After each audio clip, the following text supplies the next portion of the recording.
Um, you're from Prescott originally, I I was born understand. here. Yes, I You were. was. Yeah. Took me 50 years to get back, but yeah. And what made you want to come back to Prescott? And was this job a challenge for you? I mean, why are you so excited about being here? I'm excited for a number of reasons. I love the city. I love the people that I've met over the years, and certainly the people I've met during this whole process. As you know, this started back in May, and then there was a whole series of interviews and a number of things that went on, and I've met some terrific people. I think the challenge of being able to start a new organization from the ground up is very interesting to me, and I look forward to that. But I just think there's so much. Prescott has so much to offer and has so much potential, and has and it's just going to be the trick is with limited resources, how can we effectively market it to everybody's benefit? And I think the important thing too is that we communicate the message of how important tourism is to the entire community, even if you're not a hotelier or a restaurant owner or a bar owner. You know, that tax revenue that we bring in from tourism saves our residents a lot of money.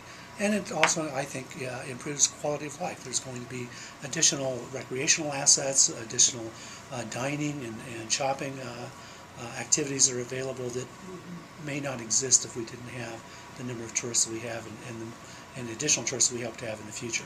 The other thing that's really important is that a lot of times when you bring in the right tourist, a targeted tourist, that translates into economic development opportunities in the future. And we've seen that with Motorola and any number of large companies in Arizona and throughout the U.S. where an executive came as a tourist, decided they liked the community, and decided to relocate their business there. So, you know, that's an important component as well. So we'll be looking at that. So that was going to be my next question is how do you expect the tourism business to benefit Prescott, and with that economic development, what are some of the key areas of economic development that you think could be focused on through this tourism avenue? Well, I think any time that you're doing marketing and any time that you're doing branding and you're getting your name out there and you're getting your community known, that certainly starts the wheels, you know, turning in the minds of executives. And, you know, obviously we're in an economic downturn right now, but I think people are starting to think ahead and are looking for what they may do as things start improving.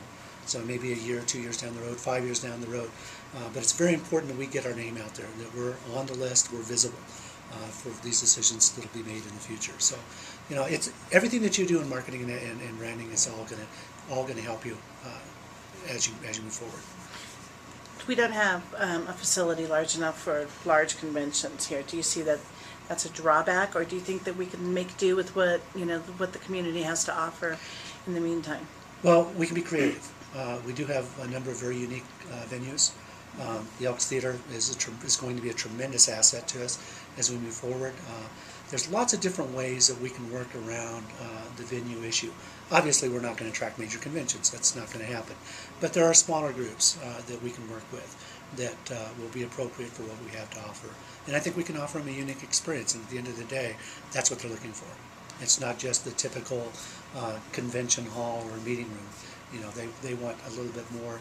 And they're looking to connect with people, and that's easy to do in Prescott. And that's what creates those memories and really helps us as we move forward in the future.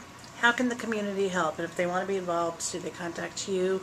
And what can they do to continue to make this a welcoming environment for people who live here as well as the tourists? Well, one of the things I've been most impressed with is how many people are very supportive of tourism.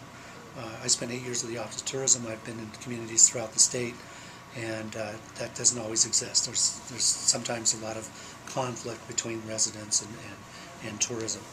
That doesn't exist here, and everybody's supportive, everybody has ideas, everybody wants to participate, and that's a very good thing. So we welcome that input.